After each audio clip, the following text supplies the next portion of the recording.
You know this F2L case? You probably do, because it sucks. But I'm going to help you make it suck a little bit less by showing you 3 tricks to make this F2L case a lot easier. Let's get started. The first step to making this case easier is recognizing when it's there. In this case, you can see I have it right here, and I had it from this position, so I know it's there. So here's the first thing I can do. The first thing to do is undo this while you're solving one of your other pairs. For example, I have this pair here, and normally to solve it I would do something like this, but that doesn't fix this.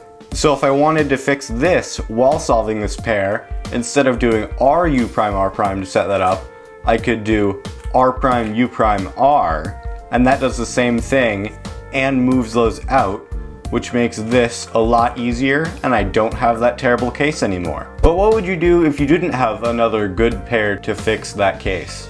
Well, then you're still in good luck, as long as you have one other empty slot, which I do here. So here I have the empty slot in the back right, but it works for anywhere.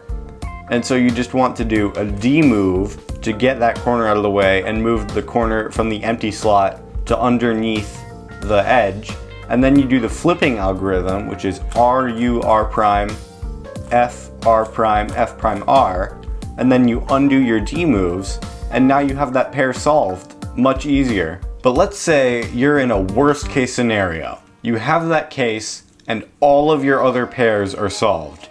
There's still something you can do to make this a little bit better. You can use this case to make sure that once you're done with it, you will have all of your top layer edges oriented, and this is how. When you have this case for your last slot, you will always either have 1 oriented edge on top or 3 oriented edges on top. And no matter which case you have, you can influence it, so once you're done with this pair, all of your edges will be oriented. Let's start with the 3 edges example. Here I have the 3 oriented edges right here, and the misoriented one is right here. And of course, the normal way of solving this is RU prime R prime, and then you rotate, and then you connect them and insert. And we're just going to do that, but we want to make sure that when we do RU prime R prime, we bring this edge into this slot. And this is how we do it. We start with the edge in front right here, and then if we do RU prime R prime, then it goes into the slot, and when we rotate, it's all oriented. So we can just solve it like that, and we have all of our edges. And if you only have one edge oriented, it's a very similar case. All you want to do is make sure that you have your oriented edge on the left when your pair is in the front right, and then if you do the same thing, RU prime R prime, and then you rotate, you can connect them, and then you can do a sledgehammer, which orients those last 2 edges.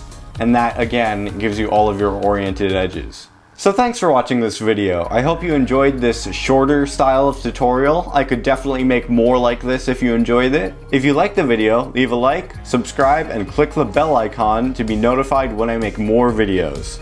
And if you really want to help me out, you can bookmark the SpeedCubeShop link in the description. Ordering from that link gives me commission, which helps me make more awesome stuff like this in the future. So I'll see you guys later. I hope you have a wonderful day.